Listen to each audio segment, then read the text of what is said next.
Maka jangan makan babi, itu haram bagimu. Bagaimana caranya Allah melarang jangan makan babi? Itu haram bagimu kalau babinya tidak diciptakan. Kan Allah menciptakan dulu tuh. Diciptakan babi, habis itu jangan kau makan karena itu haram bagimu. Nah, sama seperti perempuan. Untuk apa perempuan diciptakan kalau bukan untuk kita untuk kita itu?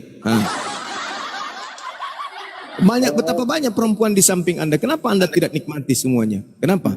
Bang Juma, boleh bertanya? Teleponnya gimana, Bang? Hah? Saya Gimana? boleh Kenapa? nanya, saya kebetulan saya Kristen. Mau, Bang. Iya, silakan, Bang. Permisi ya buat semuanya, kawan-kawan, saudara-saudaraku. Kebetulan saya satu keluarga, kan berbeda-beda nih. Iya, Bang. Kami ini 5 bersaudara, itu diambil dari agama turunan, yaitu agama turunan dari orang tua. Nah, berhubung sudah 17 tahun atau akhir balik kalau di Muslim ya, itu kami dikasih pilihan buat ngikut menurut keyakinan yang dipercayai. Dan kebetulan 2 dari antara kami masuk Muslim.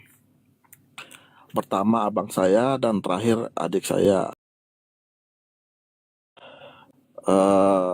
Menurut Bang Juma sebagai kaum Muslim,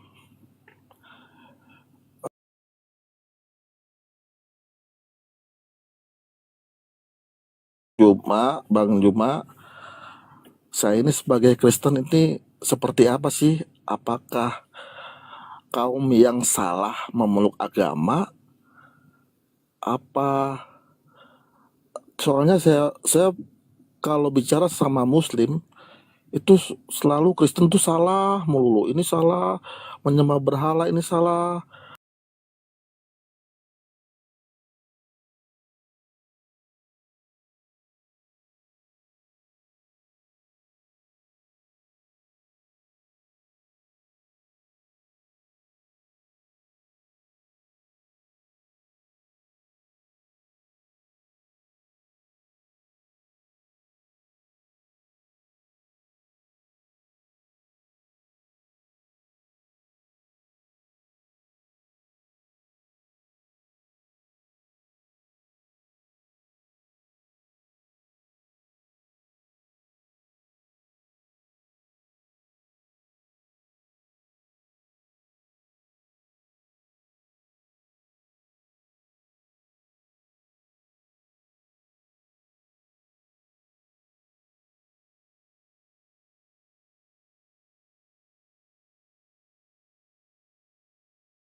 Benci ajaran Nabi Ibrahim ini adalah orang yang memperbodoh dirinya. Nah, setelah kita teliti Al-Quran, ternyata Nabi Abraham itu Ibrahim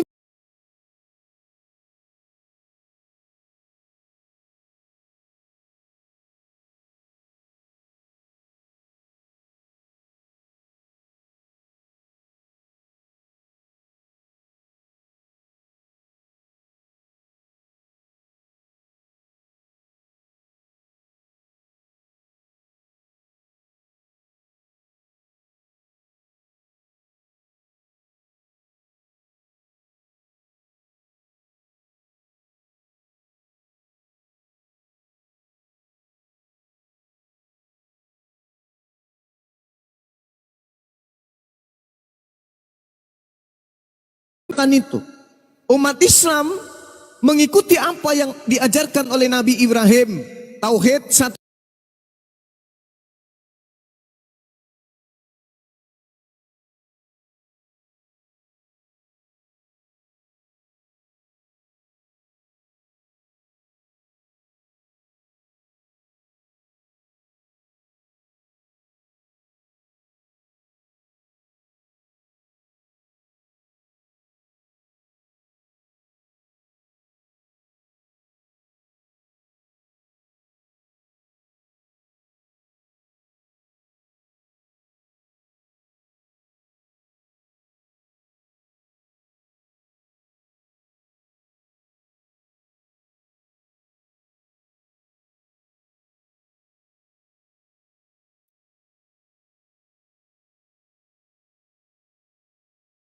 Pemberkatan kepada Abraham. Allahumma salli ala Muhammad wa ala ali Sayyidina Muhammad. Kama sallaita ala Ibrahim wa ala alihi Ibrahim. Setiap saat kami memberkati Nabi Ibrahim alaihissalam. Bagaimana dengan Kristen? Di Kristen itu bang, kalau kita berdebat dengan orang Kristen, hujatan, kutukan terhadap Nabi Ibrahim itu beruntun mereka katakan. Contoh, mereka mengatakan Nabi Ismail anak haram. Nabi Ismail anak yang tidak sah. Nabi Ismail adalah anak budak. Itu tuh satu kebanggaan bagi orang Kristen. Tapi dia lupa di dalam kitab yang mereka genggam, Tuhan mengutuk mereka karena mereka mengutuk Abraham. Dengan mengatakan Nabi Ismail anak haram, berarti Abraham melakukan sesuatu yang haram sehingga melahirkan anak haram. Ketika mengatakan Ismail anak zina, berarti Nabi Ibrahim berzina. Dengan mengatakan Ibrahim berzina berarti itu adalah kutuk bagi orang-orang yang mengutuk Abraham. Itu poin pertama. Yang kedua, Al-Quran mengatakan innal ladina kafaru atau walladina kafaru wa kazzabu bi ayatina ulaika ashabun nar hum fiha khalidun. Adapun orang-orang kafir yang mendustakan ayat-ayat kami, mereka itulah penghuni neraka, mereka kekal di dalamnya. Ngeri ini, ngeri. Tapi kalau sebagai orang Kristen kan akan berkata, nah itu kan di dalam Al-Quran. Kami tidak beriman kepada Al-Quran. Wajar ketika Al-Quranmu mengatakan itu. Oke, baik. Tapi bagaimana ketika kitab saudara yang mengatakan itu?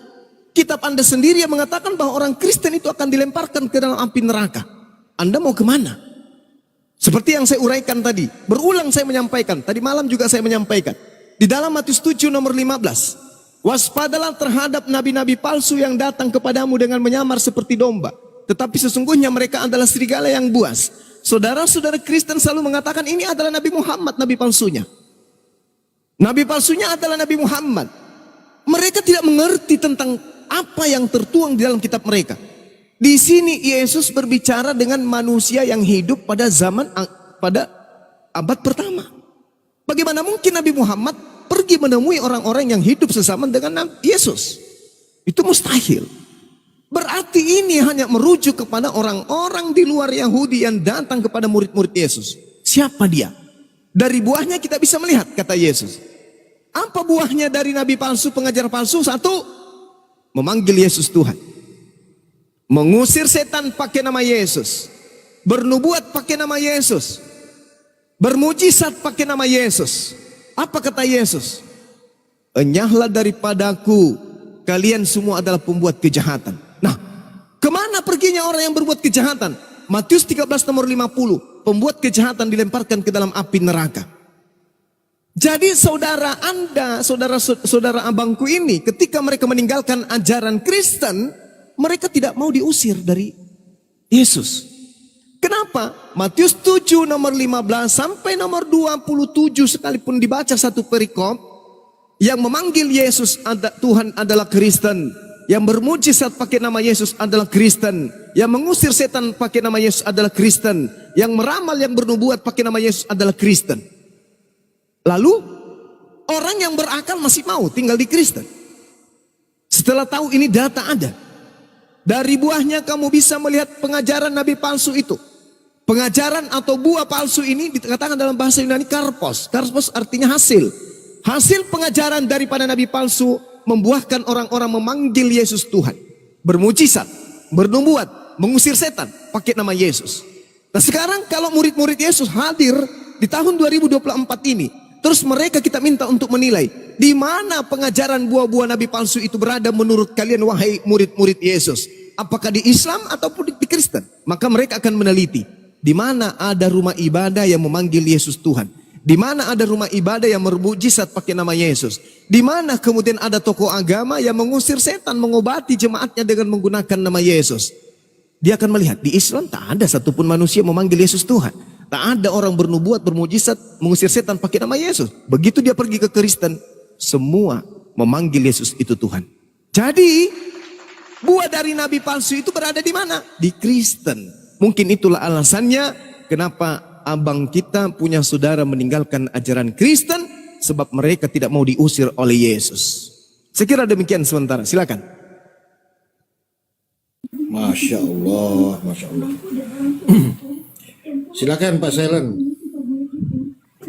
Oh ya, terima kasih Bang Juma. Sama-sama Bang. Ya, kalau untuk masalah saudara saya ini ikut Muslim, ya saya sih kurang paham ya.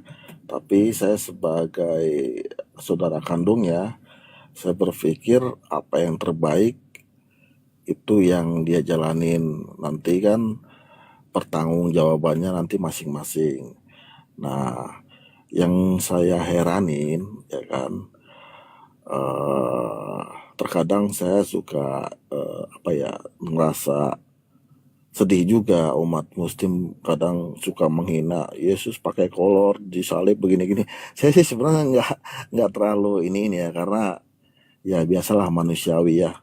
Kadang-kadang mulut sama hatinya itu nggak sinkron, jadi mereka belum mengenal Yesus gitu. Jadi ya saya pikir wajar. Karena apa? Mereka tidak mempelajari Injil kok. Gitu loh. Yang saya tahu seperti itu. Dan seharusnya Muslim itu kan mengimani Injil juga. Tapi kenapa bisa berbeda? Injil yang dimaksud di Muslim sama di Kristen itu berbeda.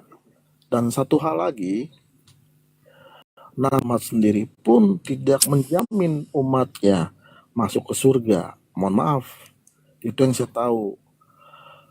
Kalau di kami meyakini barang siapa yang percayaku akan diselamatkan. Seperti itu. Nah, dan menurut saya pemimpin umat mana yang menjamin pemimpin agama mana yang menjamin umatnya untuk ke surga selain Kristen, ya kan? Selain pengikut Kristus, itu hanya di Kristen gitu. Kenapa masih sampai sekarang Nabi Muhammad masih mencari jalan yang lurus? Sementara itu aja Bang Juma. Oke, baik. Jadi ini kebalikannya. Yang saya uraikan tadi itu justru warisan untuk Kristen, yaitu neraka. Kok kebalik? Semakin benar apa yang dikatakan oleh Al-Quran, bahwa orang-orang kafir itu ketika dibacakan disampaikan sesuatu kebenaran, mereka tidak mendengarkan. Mereka kemudian menganggap yang kita sampaikan itu hanya suara, tidak ngerti apa yang kita sampaikan itu dia tidak dengar. Al-Quran mengatakan itu dengan sangat jelas dalam surah Al-Baqarah ayat 171. Padahal tadi saya sudah menjelaskan, Kristen ini diwariskan neraka oleh Yesus, dalilnya Matius 7 nomor 15 sampai nomor 23. Tapi abang ini justru merasa dijamin surga, kan aneh. Berarti Al-Quran makin benar. Summum bukmun umyum fahum la yaqilun. Mereka itu tuli, bisu dan buta, maka mereka tidak mengerti. Tadi saya membacakan loh dalilnya. Tanda-tanda orang yang diusir ke neraka adalah memanggil Yesus Tuhan, bernubuat menggunakan nama Yesus, mengusir setan pakai nama Yesus, bermujizat pakai nama Yesus. Tapi dengan pedenya saudara saya mengatakan kami dijamin surga. Gimana ceritanya nih? Ini Al-Quran kok semakin benar ini. Wa masalul latina kafaru kamasalil latiyan iku bima la yasmau illa du'a wa nida. Seperumpamaan umat Islam menyeru kepada saudara-saudaranya yang kafir, seperti seorang gembala yang meneriaki hewan. Mereka mendengarkan suara, mereka mendengarkan teriakan, tapi tidak mengerti apa kandungan dari teriakan itu. Seperti misalnya sapi dipanggil, sapi ke sini, jangan di situ panas. Sapinya hanya nengok, mendengar suara tapi tidak mengerti. Saya bacakan dalil Matius 7 nomor 15 sampai nomor 23. Tanda-tanda orang yang akan diusir Yesus ke neraka. Satu, memanggil Yesus Tuhan. Bernubuat pakai nama Yesus, mengusir setan pakai nama Yesus, bermujizat pakai nama Yesus. Masih kurang nyata yang saya jelaskan. Wah, Bang Zuma kena ini. Monitor Papalopo Bang Zuma. Siap. Dikena ini. Tolong. Sedikit ya.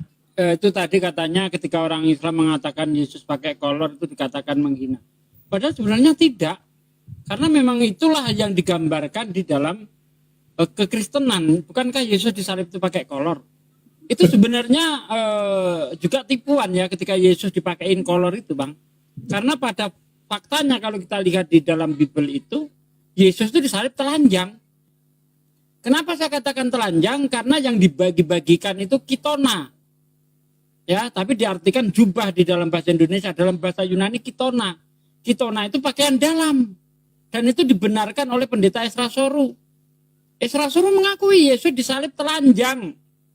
Itu tidak termasuk hujatan. Sebenarnya itu ya sedang memberitahu kalian bahwa Yesus itu disalib pakai kolor, itu yang tergambar. Kalau ada fakta, ada data yang menunjukkan, itu tidak bisa dikatakan menghujat, Bang. Gitu loh. Ini Bang Juma udah naik, lanjut Bang Juma. Iya. Sedangkan umat Islam itu justru dijamin surga. Jaminan surganya jelas. Umat Islam itu mewarisi surga. Dalilnya ada, nggak bisa diragukan. Karena ada ayatnya di dalam Al-Quran yang menarasikan itu dengan sangat jelas. Bagaimana kemudian diterangkan di dalam surah Al-Mu'minun. Kada aflahal mu'minun. Sungguh beruntunglah orang-orang yang beriman. Alladzina hum fi salatihim khashi'un. Yaitu mereka yang melaksanakan salat. Walladzina hum anil lagwi mu'ridun. Yang menjauhkan diri dari perbuatan yang tidak berguna. Walladzina hum lizzakati fa'ilun. Orang yang menunaikan zakat. Walladzina hum li furujihim hafizun. Orang yang memelihara kemudian kemaluannya. Lalu kemudian Allah mengatakan apa? Ulaika hum warithun. Ulaika humul warithun. Mereka itulah orang yang mewarisi. Alladzina yaritsunal firdaus hum fiha khalidun. Yakni mewarisi surga Firdaus, mereka kekal di dalamnya. Ini umat Islam punya warisan. Tak ada yang boleh ganggu gugat ini. Umat Islam diberikan warisan berupa surga. Bukan lagi bumi, bukan langit, tapi surga. Menjadi warisan umat Islam. Jelas dalilnya. Nah, sedangkan kalau kita berbicara mengenai Kristen, Yesus juga punya warisan untuk Kristen. Tapi sayang sekali yang diwariskan neraka. Kembali lagi, Matius 7:15 nomor 23. Tak ada satupun Kristen yang bisa lolos di situ. Semua Kristen diwariskan neraka. Enyahlah daripadaku, kalian semua adalah pembuat kejahatan. Jadi mau kemana? Pantaslah kemudian kalau banyak yang mualaf setelah mengetahui itu. Wah, ternyata kita dikasih warisan neraka oleh Yesus. Enyahlah daripadaku, kalian semua adalah pembuat kejahatan. Jadi mau kemana? Ya ke Islam. Karena di Islam ada warisan. Warisan apa? Surga Firdaus. Kalau saya mau masuk Kristen, saya menyembah Yesus. Mana jaminan surganya menyembah Yesus? Tak ada. Mana jaminan surganya ibadah minggu? Tak ada. Mana jaminan surganya makan babi? Tak ada. Mana jaminan surganya kemudian tidak bersunat? Tak ada. Justru yang ada, begitu masuk Kristen, masuk dalam kelompok yang mewarisi neraka. Itu dalil. Saya kira begitu, saudara. Silakan. Subhanallah. Saya potong sedikit Bang Suma. Tadi ada yang dibawa narasi Pak Sailen bahwa barang siapa yang mengikuti aku kan dan selanjutnya. Mungkin di sini salah mereka memaknai Ustaz Suma. Jelas Sebagai salah. apa gitu kan? Ya, silakan. Iya. Jadi Yesus mengatakan begini, di dalam Yohanes 14, apa yang kemudian Yesus katakan di sana? Tetapi supaya dunia tahu bahwa aku mengasihi Tuhan dan bahwa aku melakukan segala sesuatu yang diperintahkan Tuhan kepadaku. Yesus mengatakan itu. Supaya dunia tahu, supaya orang Indonesia tahu bahwa aku mengasihi Bapa, bahwa aku melakukan segala sesuatu seperti yang diperintahkan Bapa kepadaku. Bangunlah, marilah kita pergi dari sini. Yesus melakukan segala sesuatu yang diperintahkan oleh Bapa. Apa yang diperintahkan Bapa kepada Yesus? Perjanjian lama, hukum Taurat. Lalu kemudian Yesus mengatakan dalam Yohanes 10 nomor 27, aku mengenal pengikutku, mereka mendengarkan aku dan mengikuti aku. Nah, sedangkan di dalam kitab saudara dikatakan, di dalam 1 Yohanes 2 nomor 6, di situ sangat terang dikatakan bahwasanya barang siapa yang mengaku bahwa dirinya hidup di dalam Yesus, maka dia wajib hidup sebagaimana Yesus hidup. Itu perkataan Yesus tuh, perkataan kitab saudara tuh. Barang siapa mengatakan bahwa ia ada di dalam Yesus, maka dia wajib hukumnya hidup seperti sebagaimana Yesus hidup. Nah, Yesus hidup itu sebagai orang Yahudi. Yesus hidup tunduk di bawah hukum Taurat. Galatia 4 nomor 4. Kisah para Rasul 4 nomor 27 sampai nomor 30. Jelas Yesus hidup di bawah hukum Taurat. Dia tunduk berserah diri kepada Allah. Nah, sedangkan 1 Yohanes 2 nomor 6, barang siapa mengatakan bahwa ia ada di dalam Yesus, maka dia wajib hidup sama seperti Yesus hidup. Bagaimana Yesus ketika hidup? Apakah dia makan babi? Tidak. Apakah dia ibadah minggu? Tidak. Apakah dia menyembah manusia? Tidak. Apakah dia tidak bersunat? Tidak. Apakah dia masuk ke gereja? Tidak. Lalu bagaimana dengan Kristen? Jauh. Apa yang dilakukan oleh Yesus, apa yang dilakukan oleh Kristen bertolak belakang.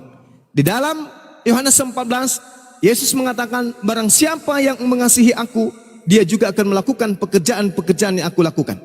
Nah, Yesus melakukan pekerjaan sebagai seorang Muslim, bukan seperti seorang kafir, orang Kristen, tidak. Yesus tidak pernah mempraktikkan hidup seperti Kristen, tapi Yesus justru mempraktikkan hidup seperti Muslim, seperti Islam. Seperti itu, saudara. Jadi sekali lagi, kesimpulan saya di sesi ini saya katakan bahwa Kristen mendapatkan warisan neraka, Islam mendapatkan warisan surga Firdaus. Bantah saya pakai data. Silakan.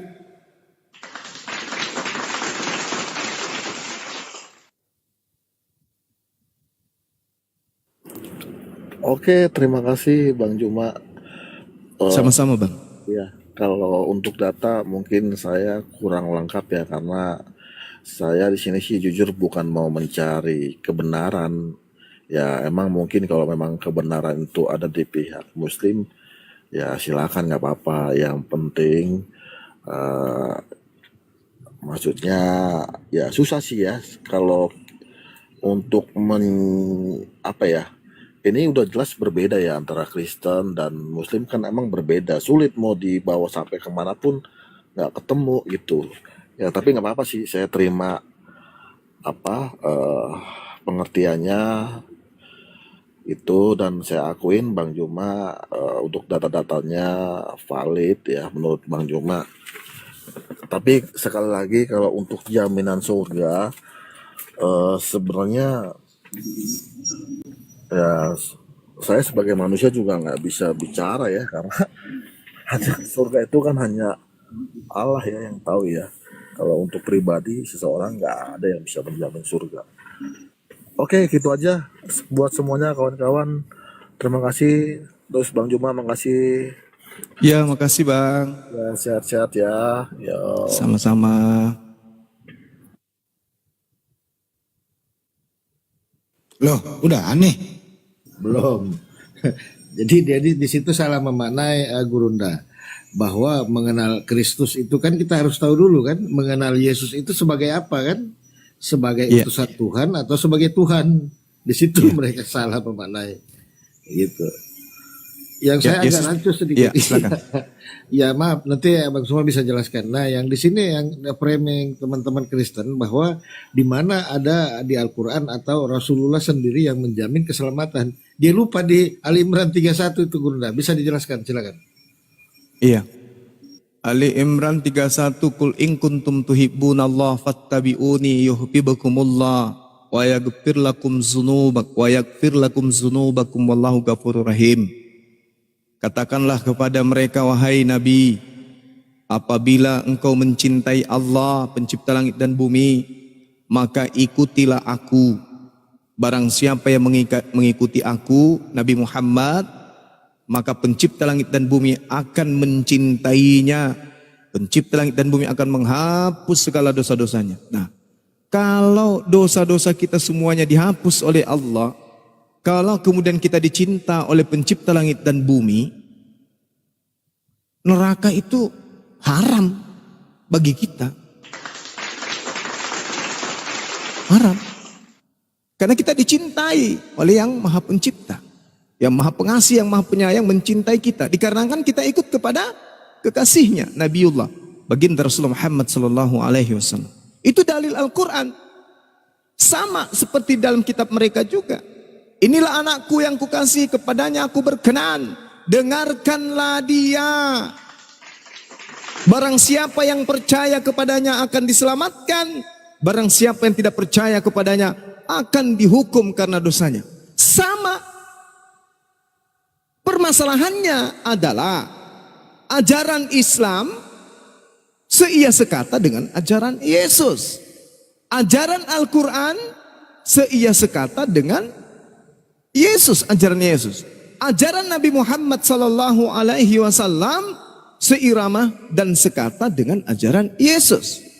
Ajaran Nabi Isa alaihissalam seirama dengan ajaran Al-Quran, ajaran Allah, ajaran Nabi Muhammad SAW. Yang menjadi permasalahan kemudian adalah ajaran Yesus bertentangan jauh dengan ajaran Kristen. Itu yang jadi masalah. Ajaran Yesus bertolak belakang dengan ajaran Kristen. Itu yang jadi masalah. Tetapi Kristen selalu mengaku sebagai pengikut, selalu mengaku sebagai murid, selalu mengaku sebagai anak-anaknya Yesus. Tanpa dia menyadari bahwa dengan mereka melakukan kekristenan setiap saat, justru semakin nyata kebenaran Al-Quran itu. Semakin nyata kebenaran Al-Quran yang mengatakan bahwasanya mereka orang-orang kafir ini hanya mengada-adakan hukum di dalam beragama. Mereka kemudian hanya melakukan satu tindakan prosesi hanya berdasarkan terhadap angan-angan dan apa yang mereka dengarkan dari nenek moyang mereka. Wala taqfu ma laysa laka bihi ilmu, inna sam'a wal basar wal fuada kullu ulaika kana anhu mas'ula. Kata Allah seperti itu untuk Islam. Jangan kamu mengikuti sesuatu yang tidak kamu ketahui. Karena pendengaran, penglihatan dan hati nuranimu, semua itu akan dimintai pertanggungjawaban kelak di hadapan Allah. Jadi umat Islam kudu wajib beribadah berdasarkan dengan perintah. Jangan seperti teman kita di sebelah. Tak ada perintahnya kemudian dari yang membawa ajaran. Selain hanya mendengarkan kemudian apa yang berasal dari rumah ibadah mereka. Saya kira begitu. Teman-teman sekalian, kita lihat tadi 3 sesi apa 4 sesi. Saya menjelaskan Matius 7:15, tanda-tanda buah pengajaran Nabi palsu sedikit pun tidak bisa kemudian dibantah. Kenapa? Karena Allah sudah mengatakan, walladzina kafaru wa kazzabu bi ayatina ulaika ashabun nar hum fiha khalidun. Adapun orang-orang kafir, orang-orang yang menutup diri, akalnya, matanya, telinganya, hatinya, lalu kemudian mendustakan ayat-ayat kami, mereka itu penghuni neraka, mereka kekal di dalamnya. Itu Al-Quran yang menarasikan dengan sangat jelas seperti itu. Apa yang terjadi kemudian? Kenapa mereka tidak mau mendengarkan apa yang saya sampaikan di dalam Matius 7 nomor 15 ini yang seirama dengan Al-Quran tadi? Karena mereka hanya mengikuti ajaran dari nenek moyang mereka. Mereka hanya mendengarkan apa yang berasal dari nenek moyang mereka. Sehingga kata Allah, nanti di neraka mereka akan saling mengumpat satu sama lain, mengutuk satu sama lain. Kenapa dulu waktu di dunia saya tidak mendengarkan? Kenapa dulu waktu bertemu dengan Bang Suma dan apologet lain saya tidak mau mengikuti? Sekarang menyesal. Apalagi tujuannya menyesal kalau sudah ada dalam neraka. Hebatnya Al-Quran, karena penyesalan orang-orang kafir itu diceritakan. Diceritakan oleh Al-Quran. Sehingga orang yang menggunakan akal yang mendengarkan ayat-ayat suci Al-Quran ini pasti akan berpikir, kok bisa ya Al-Quran menarasikan seperti itu? Menceritakan tentang keadaan orang-orang kafir setelah mereka nanti di alam di neraka. Kenapa dulu kita tidak mendengarkan ya? Kenapa dulu kita tidak mengikuti ya?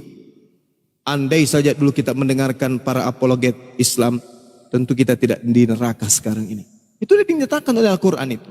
Jadi kesimpulan kita adalah Al-Quranul Karim dalam hal ini umat Islam mewarisi surga Firdaus, sedangkan saudara-saudara kita Kristen berdasarkan Matius 7:15 nomor 15 sampai nomor 23 mereka mewarisi neraka jahanam. Demikian. Masya Allah. Cuman gini, ada sedikit lagi Bang Suma, maaf, yang selalu dipremis teman-teman kita Kristen bahwa umat-umat Muslim ini ya pasti masuk neraka. Padahal ini kan sudah berulang-ulang kali dipahami tentang Maryam 71, surah Maryam 71 itu Bang Suma. Lalu mereka kan tidak membaca dalil selanjutnya. Ini mungkin masih ada perlu penajaman tentang surah Maryam 71 ini, Gunda, silakan. Oke, baik. Jadi kalau kita berbicara mengenai Al-Quranul Karim surah Maryam ayat 71, di situ diterangkan bahwasanya semua manusia, bukan hanya Islam saja, tapi seluruh manusia akan masuk ke dalam neraka. Nah, apakah masuk dalam neraka ini maksudnya masuk untuk disiksa? Tidak. Masuknya kemudian umat Islam dan seluruh manusia ke dalam neraka itu tak lain dan tak bukan adalah untuk membenarkan bukti kebenaran bahwasanya ternyata neraka itu betul-betul ada. Jadi mendatangi neraka itu bukan berarti mendapatkan siksaan, karena proses mendatangi dan menjadi penduduk di sana itu beda. Al-Quran sangat jelas mengatakan di situ, wa im minkum illa wariduha kana ala rabbika hatmam maqdiyan. Di situ kata Rabb, bukan kata ilah. Ketika berbicara menggunakan kata Rabb, berarti konteks Tuhan bagi semuanya. Contoh, Rabbus samawati wal ard. Jadi Rabb ini adalah Tuhan pencipta alam semesta. Sedangkan kalau dia berbicara mengenai ilah, itu merujuk kepada konteks sembahan. Contoh misalnya yang ada di dalam surah Al-Anbiya ayat 98, di sana ada kata wariduha, mendatangi. Tapi wariduha yang dimaksud dalam surah Al-Anbiya 98 ini itu terkhusus kepada orang-orang Kristen, bukan orang Islam. Coba kita lihat di dalam surah Al-Anbiya ayat 98. Di situ sama, wariduha juga, tetapi hanya spesial untuk orang-orang Kristen. Innakum wa ma ta'buduna min dunillah hasabu jahannam antum laha waridun. Jelas itu. Nah, di situ dikatakan apa? Mereka menyembah selain daripada Allah. Wa ma ta'buduna, mereka menyembah selain daripada Allah. Min dunillah, maka merujuk kepada sembahan mereka. Apa yang dikatakan oleh Allah? Mereka ini adalah bahan bakar jahanam. Antum laha waridun, engkau orang-orang kafir wajib hukumnya masuk dalam api neraka. Al-Anbiya ayat 98. Sedangkan di dalam Al-Maryam ayat 71, wa im minkum illa wariduha kana ala rabbika hatmam maqdiyan. Itu merujuk kepada seluruh umat manusia, karena di situ berbicara mengenai Rabbus samawati wal ard. Pencipta alam semesta, berarti cakupannya kemudian adalah seluruh manusia. Nah, ayat selanjutnya mengatakan apa? Dan nunajjil latina taqaw wa nazzaruz zalimina fiha jithiyah. Di situ ada kata summa, kata sambung.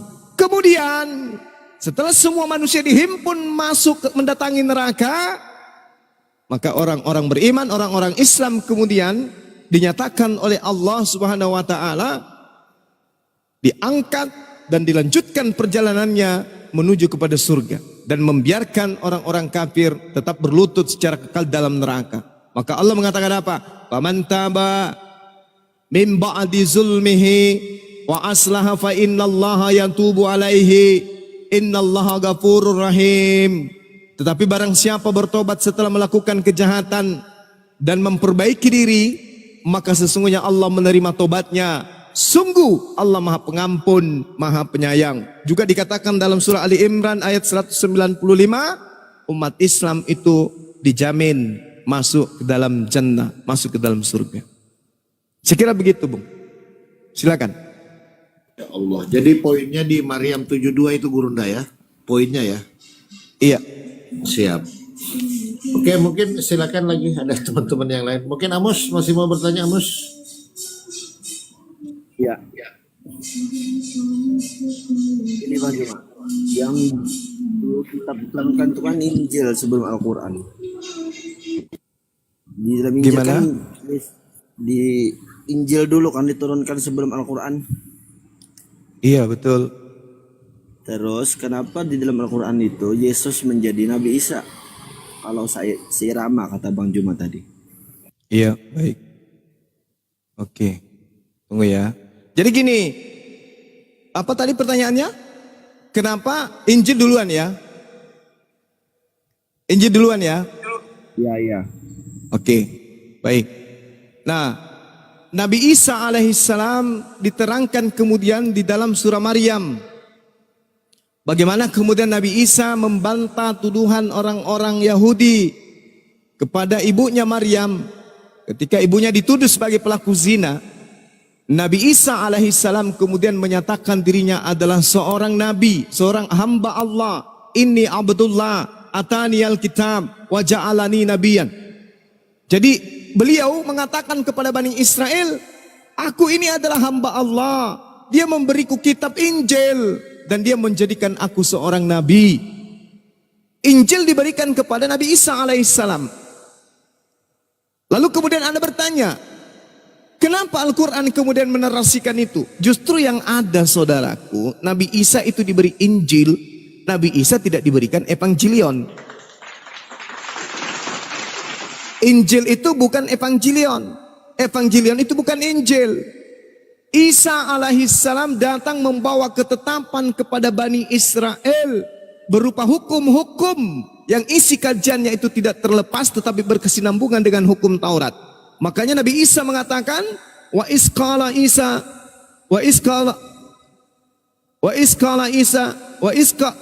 ya Bani Israel, inni rasulullahi ilaikum.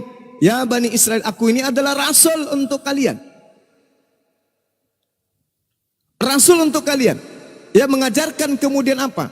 Memberitakan kemudian kitab yang datang sebelumku. Dan mengajarkan kemudian akan datangnya sosok Nabi yang bernama Nabi Muhammad.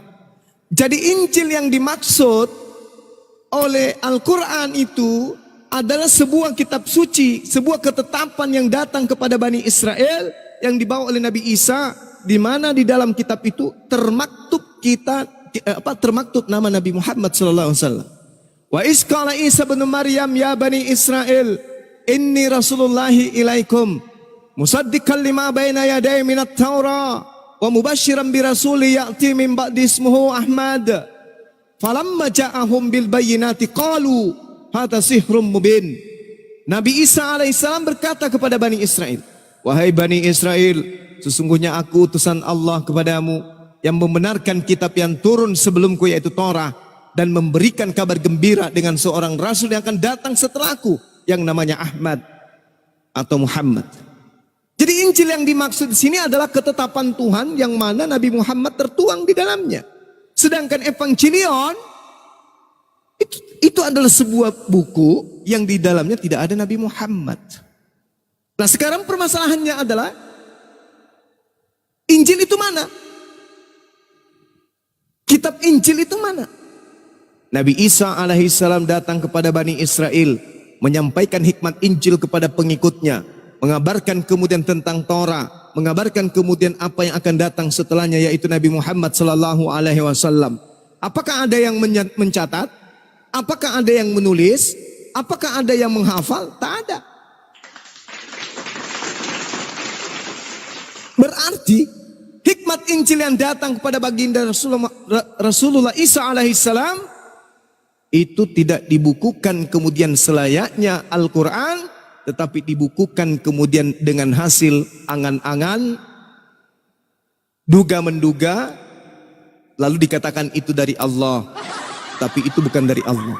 Jadi pengajaran Nabi Isa itu tidak dilanggengkan, pengajaran Nabi Isa itu tidak dibukukan secara benar, pengajaran Nabi Isa itu tidak kemudian disadur dan dihafal dengan cara-cara yang baik, tetapi dituliskan berdasarkan hasil penyelidikan. Apa pembuktiannya? Coba Anda lihat dari hasil penyelidikan Markus. Markus 1 nomor 14. Yesus kemudian pergi ke Galilea, mengajarkan apa? Mengajarkan Injil Allah. Yohanes 1 nomor 43, Filipus ikutlah denganku. Mau kemana Yesus? Kita ke Galilea. Sesampai di Galilea kemudian Yesus dan Yohanes mengajarkan Injil Allah. Di dalam Kisah Para Rasul 8. Nomor berapa tuh? Nomor berapa tuh? Nomor 43 apa 53? Lupa saya. Di situ kemudian Filipus yang dipanggil oleh Yesus untuk memberitakan Injil Allah kembali mengajarkan Injil Yesus. Pertanyaan saya, mana Injil Allah, mana Injil Yesus? Apakah ada Kristen yang mampu menunjukkan itu? Satu, jawaban mereka mengatakan, Yesus itulah Injil itu sendiri. Berarti dengan kata lain, mereka telah membatalkan kedudukan daripada Injil Markus, Injil Matius, Injil Yohanes, Injil Paulus dan seterusnya. Nah, kedua, ketika dikatakan bahwasanya Yesus mengajarkan Injil Allah, Al-Quran pun mengatakan hal yang sama. Nabi Isa mengajarkan hikmat Injil, berarti sama. Beban pertanggungjawaban untuk membuktikan keberadaan Injil itu ada di Kristen, karena Kristen mengaku pengikut. Sebagai pengikut, kalau benar-benar pengikut, Anda semua pasti bisa menunjukkan Injil Yesus, Injil Allah yang di dalamnya termaktub nama Nabi baginda Rasulullah Muhammad SAW. Mana kitab itu? Ada? Tak ada. Karena tidak ada, maka benarlah Al-Quran yang mengatakan, Ya ahlal kitab lima talbisunal haqqa bil batil wa taktumul haqqa wa antum ta'lamun. Wahai ahli kitab dan orang-orang zalim yang ada di tengah-tengah ahli kitab, mengapa engkau mencampur adukan antara hak dan batil? Kau campur adukan antara firman Tuhan dan karangan manusia, padahal kalian mengetahui. Nah, apa bukti kebenaran Al-Quran? Lihat Lukas, lihat Markus, lihat Matius, lihat Yohanes, lihat surah Paulus. Apakah bercampur aduk di dalamnya? Bercampur aduk. Seperti gado-gado basi yang bercampur kemudian di dalamnya. Entah mana firman Tuhan, entah mana sabda Yesus, entah mana karangan manusia yang tidak jelas. Bercampur aduk. Lima talbisunal haqqa bil batil. Kenapa engkau mencampur adukan yang hak dengan batil? Kau campur adukan antara firman Tuhan dan perkataan karangan kalian sendiri. Itulah yang diterangkan kemudian di dalam Al-Quran surah Al-Baqarah ayat berapa tuh? Ayat 9 ayat 97. 79, sorry. 90 berapa itu teman-teman? Lupa saya. Wailul lil ladzina yaktubuna al-kitaba bi aydihim tsumma yakuna hadza min indillah. Itu surah Al-Baqarah ayat berapa tuh ya? Ana lupa. Oke, silakan teman yang lain. Lupa saya, Mas. Lupa. Maklum udah tua. Oke, banyak. 79. Nah, Bang Handi monitor ternyata. Alhamdulillah. Atau 79 tuh. Oke. Iya. Ini Bang Juma, di dalam Iya. Kristen itu kan namanya Yesus. Kata Bang Juma seirama. Kenapa di dalam Al-Quran itu namanya Isa? Oke, baik. Jadi gini, Bung. Yesus itu adalah nama palsu. Yang benar itu adalah Isa. Itulah yang benar. Yang benar itu adalah Yusua. Itulah yang benar. Yang benar itu adalah Isa. Yesus itu nama palsu. Maria, dalam hal ini Miriam, panggilan orang-orang pada masa itu Miriam, itu sudah pasti tidak menamai anaknya dengan nama penjajah. Itu sudah pasti. Selayaknya pribumi Indonesia yang lagi dijajah oleh Belanda, mereka yang dengan setia dengan bumi pertiwi, yang membela kedaulatan bangsanya, tidak mungkin kemudian begitu anaknya lahir memberikan nama anaknya dengan nama Belanda, Gilbert. Tidak mungkin. Tidak mungkin. Karena nama penjajah itu, ya namanya juga adalah penjajah. Pasti tersakiti orang yang dijajah. Bagaimana mungkin orang yang tersakiti mengambil nama penjajah untuk menggunakan anaknya? Yesus itu nama orang Roma, nama orang Yunani, penjajah pada saat itu. Mustahile seorang Miriam memberikan namanya dengan nama penjajah kepada anak sematawayang. Maka benar namanya adalah Iso atau Isa atau Yosua. Bukan Yesus. Itu nama Yunani itu. Oleh karena itulah kemudian ketika dikatakan di dalam Al-Quran namanya adalah Isa putra Maryam, maka itu lebih dekat kepada bahasa yang digunakan oleh orang-orang Yahudi, yaitu bahasa Ibrani, bahasa Aram.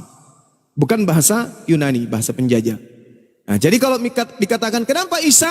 Karena memang itu nama keturunan Abraham menggunakan 3 bahasa. Ibrani, Aram, dan Arab. Mustahile menggunakan nama penjajah. Yesus, Saulus, Petrus, Andrianus, Martinses, Martes, gak mungkin. Ya, Aperdedes, gak mungkin, gak mungkin. Nama-nama Zeus itu ya adalah nama orang Roma, orang Yunani. Vanus, Kuraps, gak mungkin pakai nama-nama gitu. Gitu ya, Bung. Oke, oke. Ah. Terus gini, kalau saya kan masuk Islam, terus apakah saya ada jaminan untuk membawa orang tua saya untuk ke surga? Yes, Al-Quranul Karim mengatakan dengan sangat jelas dalam surah Ar-Ra'd ayat 23. Apa kata Allah di sana? Jannatu adni yadkhulunaha wa man salaha min abaihim wa aswajihim wa zurriyatihim wal malaikatu yadkhuluna alaihim min kulli bab. Al-Quran mengatakan itu. Ini adalah legalitasnya. Orang-orang yang mu'allaf kemudian ketika keluarganya masuk mengikuti beliau, maka apa kata Allah? Jannatu adan, surga-surga adan dipersiapkan oleh Allah untuk mereka yang masuk ke dalamnya bersama dengan orang yang saleh. Dari kalangan nenek moyang mereka, dari pasangan-pasangan mereka, dari anak-anak mereka, dari cucu-cucu mereka. Ini Al-Quran yang mengatakan itu. Sedangkan data seperti ini tidak pernah ditemukan di dalam Bible. Tidak pernah ditemukan dalam Bible. Bahwa orang akan masuk ke dalam surga bersama emaknya, babenya, anaknya, ponaannya, cucunya, cicitnya. Tak ada dalam Bible. Yang ada hanya di Al-Quran. Jannatu adni yadkhulunaha wa man salaha min abaihim wa aswajihim wa zurriyatihim. Jelas tuh. Makanya umat Islam itu pagi siang, pagi siang, pagi siang, malam siang, pagi siang, malam pagi siang, malam sore siang, pagi malam sore siang. Kerjanya apa? Sujud. Sujud, sujud, sujud, sujud, sujud. Lalu meneriakkan kata Allahu Akbar. Kenapa bisa? Jannatu adni yadkhulunaha wa man salaha min abaihim wa azwajihim wa zurriyatihim. Mereka sekeluarga berbondong-bondong memuji Allah. Dari istri, dari ayah, dari ibu, dari kakek, dari anak. Semuanya berbondong-bondong sujud kepada Allah. Kenapa? Mereka ingin meninggalkan dunia masuk ke dalam surga bersama-sama dengan orang-orang yang dicintai. Di Kristen ada nggak dalil kayak begini? Sampai 2 hari sebelum kiamat tidak akan Anda pernah temukan. Orang Kristen di surga tidak lagi mengenal ibunya, tidak mengenal ayahnya, tidak mengenal anaknya, tidak mengenal istrinya. Padahal keberadaan kemudian umat manusia di atas muka bumi ini. Apa kata Allah? Baik di Bible maupun dalam Al-Quran. Beranak cuculah, berkasih sayanglah, Ar-Rahman, Allamal Quran. Perintah kemudian kepada kita manusia untuk berkasih sayang. Kasih sayangnya bukan cuma di dunia, bong. Kasih sayangnya itu kudu tempat kehidupan yang kekal. Apa artinya kasih sayang di dunia? Tuh kita hidup paling 70 tahun, 80 tahun, 90 tahun. Paling santer itu, paling santer. Setelah itu offside, cut, masuk ke dalam kubur. Innalillahi wa inna ilaihi rajiun. Lalu bagaimana dengan orang yang kita rindukan? Ibu sudah lebih dulu pergi.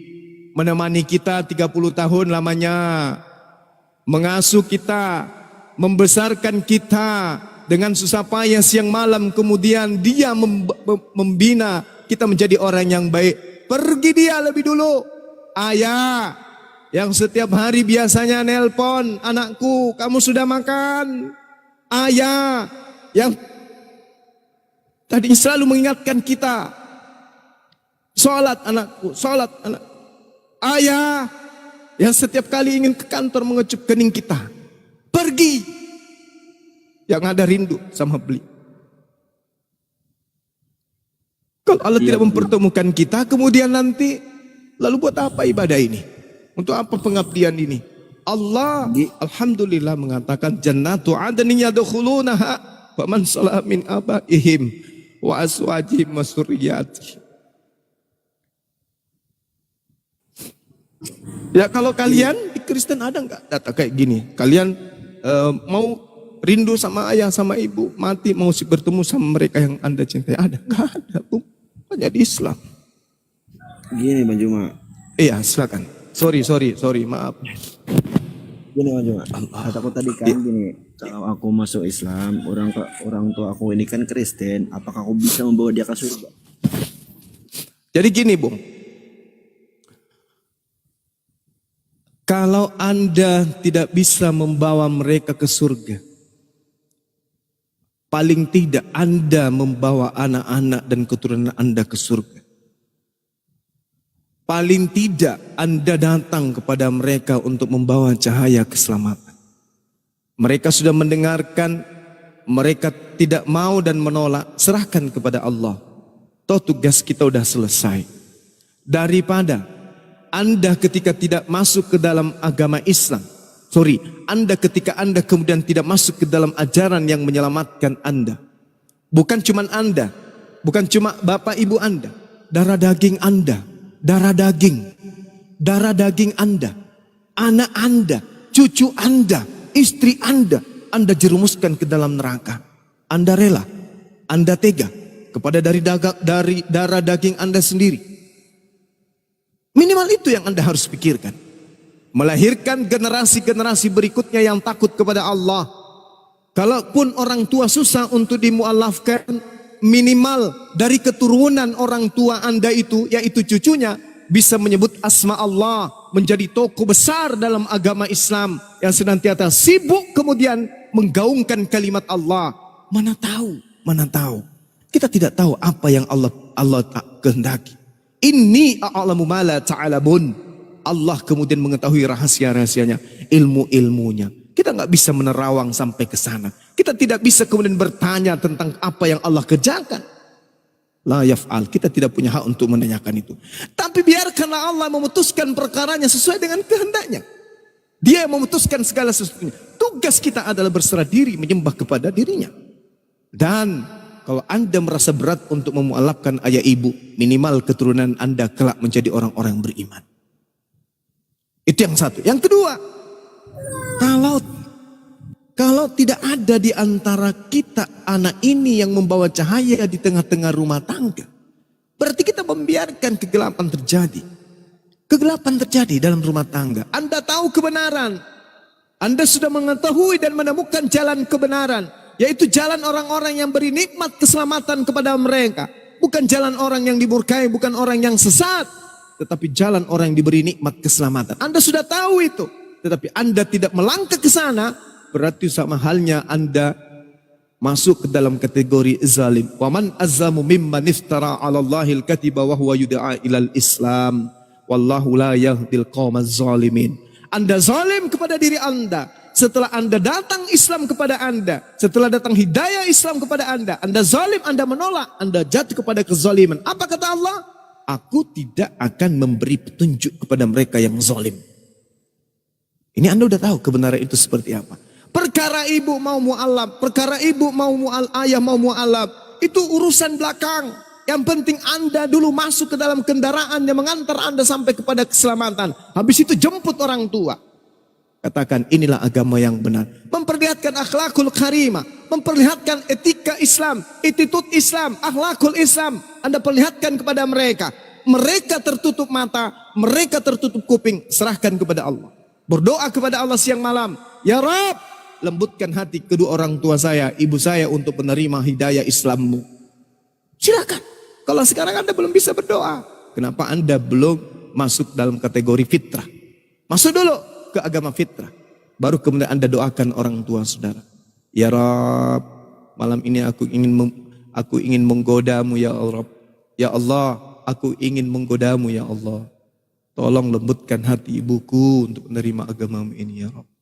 Anda kalau serius berdoa seperti itu, ya, karena saya banyak memualafkan orang. Anda kalau serius berdoa seperti itu, yang terjadi apa? Orang-orang yang saya syahadatkan itu datang kepada Bang Suma. Bang Suma, gimana dek? Mama sudah mualaf? Belum bang. Tapi kamu sering doakan? Iya bang. Lalu apa ciri-ciri dari orang tua? Apa kata teman saya tuh? Dia katakan gini. Saya masih ingat kata-kata beliau. Bang, yang saya heran, doa-doa saya itu belum tembus ke ibu saya. Lalu, tapi doa saya itu justru membuat langkah saya ringan. Ibadah saya, puasa saya, sholat saya, tahajud saya. Dan saya nggak kasar lagi ngomong sama teman-teman kepada saudara-saudara saya selalu mengutamakan kemudian kelembutan hati dalam berbicara kepada mereka. Tidak seperti dulu, sikit-sikit bicara kotor, sikit-sikit kebun binatang keluar ketika saya bercanda dengan teman-teman. Sekarang Bang Suma, saya merasa kayak ada yang bimbing saya gitu loh. Apa yang terjadi kemudian? Tantenya yang mu'alaf lebih dulu, bukan mamanya, tantenya. Kenapa? Karena setelah diusir dia pindah ke rumah tante. Begitu saya tanya bibinya, Bu, kenapa bisa ibu yang justru? Iya loh.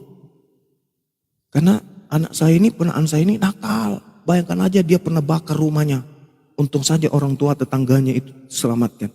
Hanya gara-gara minta uang jajan.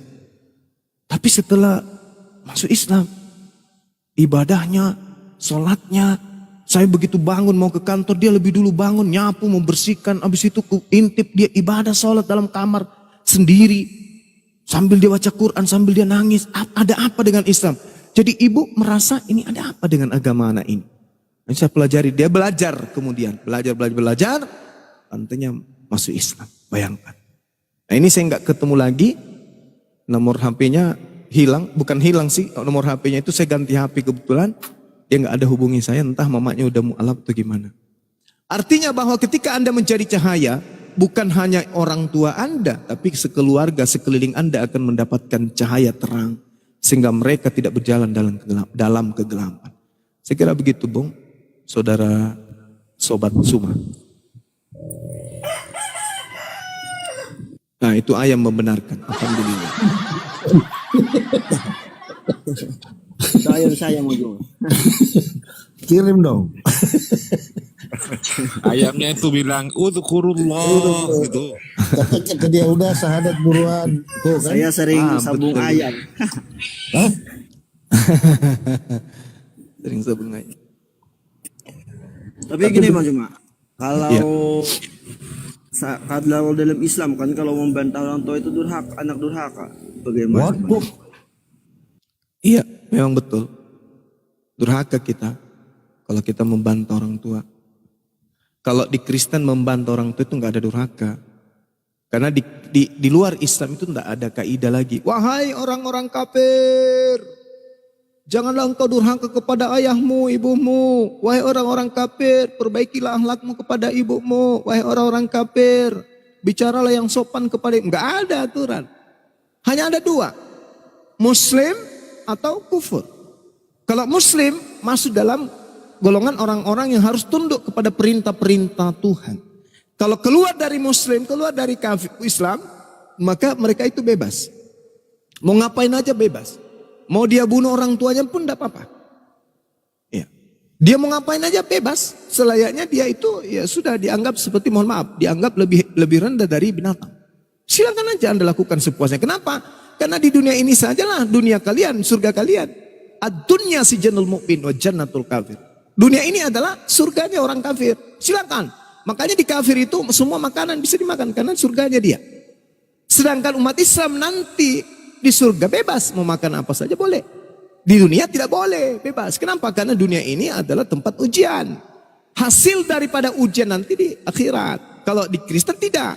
Mereka sudah menikmati segala-galanya di dunia. Mau makan apapun boleh. Mau melakukan apapun boleh. Di dalam kitab saudara, segala sesuatu halal bagiku. Segala sesuatu boleh bagiku. Itu. Di dalam kitab Anda itu. Cuman karena Kristen ini hidup berdampingan dengan mayoritas Islam. Sehingga orang Kristen ini terlihat tidak melakukan segala sesuatu yang menurut mereka itu wajar atau pantas mereka. Tapi lihat orang Barat. Ada nggak larangan bagi mereka? Anak perempuan, anak laki-laki. Ada nggak larangan? Nggak ada. Karena mereka tidak disekelilingi oleh umat Islam. Orang Kristen di Indonesia masih malu-malu karena dia dikelilingi oleh umat Islam. Tapi tengok basis-basis Kristen. Di mana di negara ini basis-basis Kristen? Yang maksud saya yang mayoritas Kristen. Tengok pola kehidupan mereka di sana. Mohon maaf, lihat aja. Bandingkan dengan kehidupan umat Islam yang mayoritas di mana di provinsi ini, di Indonesia ini, dan bandingkan dengan yang mayoritas Kristen di mana mereka berada berkumpul. Cara bicaranya Anda lihat. Pola pergaulannya Anda lihat, makanannya Anda lihat, minumannya Anda lihat, cara berpakaiannya Anda lihat, akhlaknya kepada orang tua Anda lihat. Lihat, itu nyata. Jauh usah lagi melakukan biaya-biaya besar untuk melakukan penelitian ke luar negeri. Lihat aja di negara kita ini. Basis-basis mereka itu lihat bagaimana cara mereka berbicara, bagaimana cara mereka kemudian berinteraksi, bagaimana cara mereka dalam hidup. Lihat, Anda lihat jalan-jalan di mana yang mayoritas agama Anda ke sana lihat. Bagaimana pola mereka dalam berhubungan sesama manusia, sesama mereka. Lalu bandingkan di mana mayoritas Islam hidup. Sejahat-jahatnya, sebrutal-brutalnya mayoritas Islam, Anda bandingkan kemudian di daerah mayoritas agama saudara. Bawa kamera, habis itu Anda bandingkan di saya. Oh, ternyata saya salah. Tapi lihat aja di mana basisnya di negara ini. Pergi ke sana, lihat di sana. Kalau dikatakan mereka mayoritas cantik-cantik anak gadisnya Bang Suma, oh ya memang. Karena semua nutrisi masuk dari yang kaki 3, kaki 4, kaki 5, kaki 7, kaki 8, bertanduk 3, bertanduk 8, masuk semua di tubuh. Jadi memang lengkap dia punya nutrisi. Oke Bang Juma. Iya. Lebih belajar Islam lagi. Ya. Alhamdulillah, amin. Cuman gini Bang Suma, izin sedikit. Kalau kita di Islam boleh gak sabung ayam? Dia sukanya sabung ayam ini Bang Suma. Di Islam gak boleh sabung ayam. Gak boleh Mus. Kalau di Islam itu sabung otak. Kenapa gak boleh katanya? Dalam Islam itu sabung ayam. Gak boleh karena itu menganiaya Bang. Mending Anda potong. Jangan Bang, sayang itu.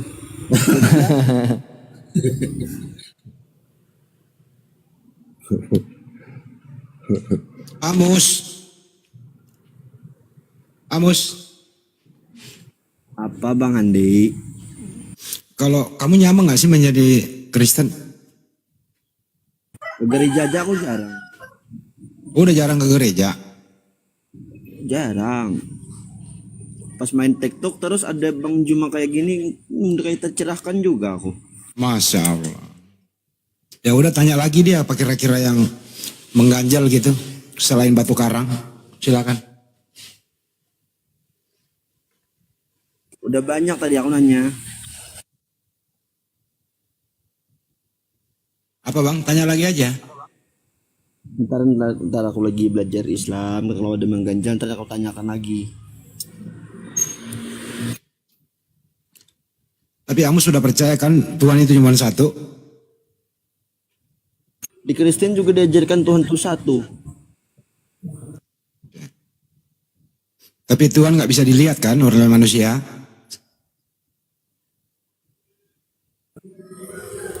Ya bisa dilihat sih. Hah?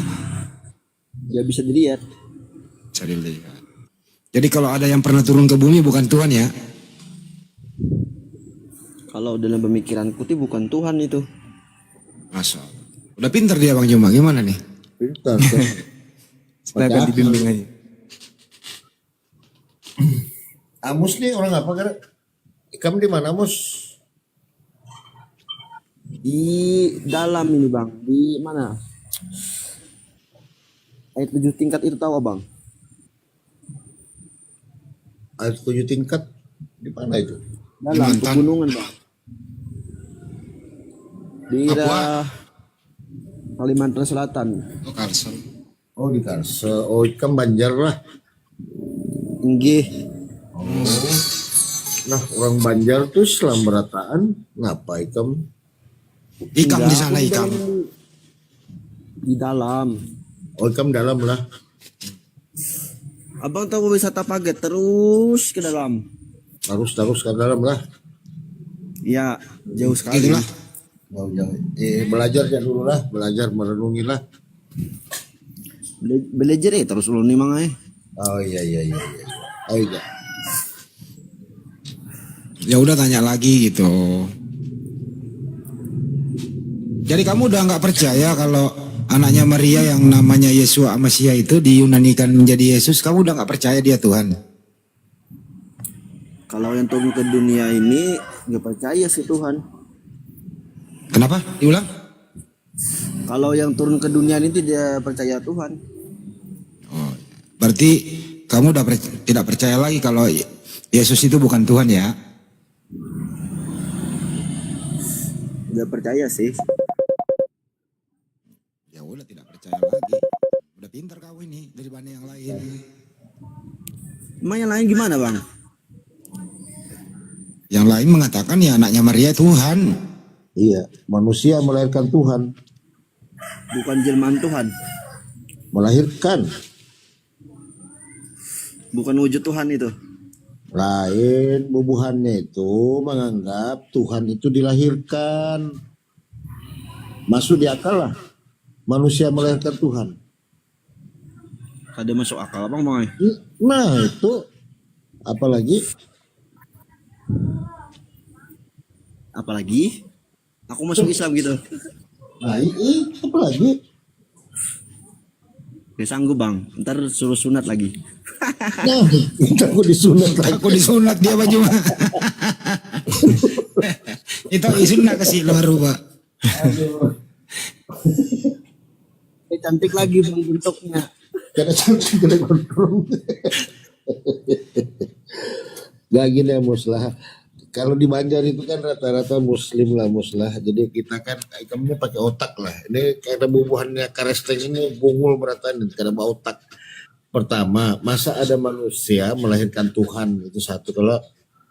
Nah kedua, kalau Yesus itu kan cuman utusan Tuhan. Nah bubuhannya menuhankan. Nah kan karena otak tuh ngarannya. Paham lah. Paham Mai. Nah Melihat pesannya itu. maksudnya Tulakan. kayak maksudnya izin maksud mah ulun bahasa Banjar dulu nih. Maksudnya kayak ini wale. Kita kan sebelum ajal menjemput, kalau maksud ulun ikam masuk aja dulu kena belajarnya gampang ya kayak itu, tapi itu pang harus dipotong ujungnya. Nah itu masalahnya ada bungas lagi walai. Jadi maksudnya Bang Suma kalau dipotong nggak cantik lagi katanya.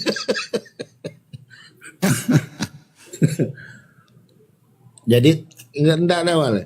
Itu syaratnya itu salah satunya itu kan supaya kesehatan gitu ya, supaya tidak apa itu kan najis di dalam itu ya. Jadi Tapi aku sampai sekarang sehat aja bang. Apa? nah ikam ini dipadahi ustadznya apa nih. Nah maksudnya daripada ikam repot buka tutup kayak itu sekalian aja potong kayak itu. Ikang disunat lah pakai cangkul lah. Gitu. Itu muslah, kamu berpikirnya dulu lah. Padahal sunat itu cuma satu. Sekarang ini sunat itu 2 hari Bang Hendy ya. Sunat pagi, sore main bola. Sore main bola. Nah, lari kabur ya takut disunat. Para sunat kabur anak orang.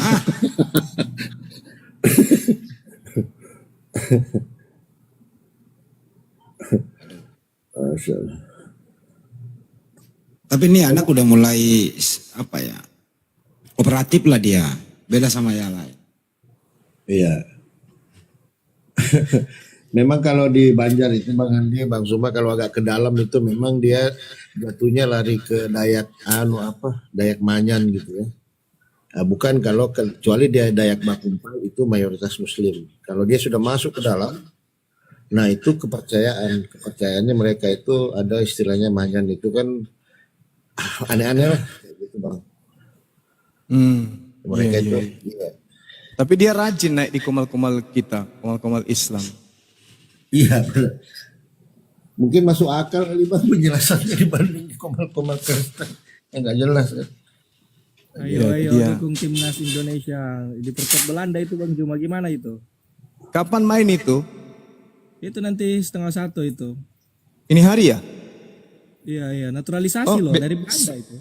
Sebentar malam ya? Iya. Iya, kita doakan lah. Kenapa Bang Juma nggak itu larang? Bilang ke Erick Thohir itu jangan dong naturalisasi. Masih ada aja otak seperti ini. Tete juga gigimu. Lanjut Bang. Kan Juma ini kan itu apa? Ini ikam nih ujar orang Banjar bungul kada bau tak tambuk ikam menyangkutkan masalah kayak itu.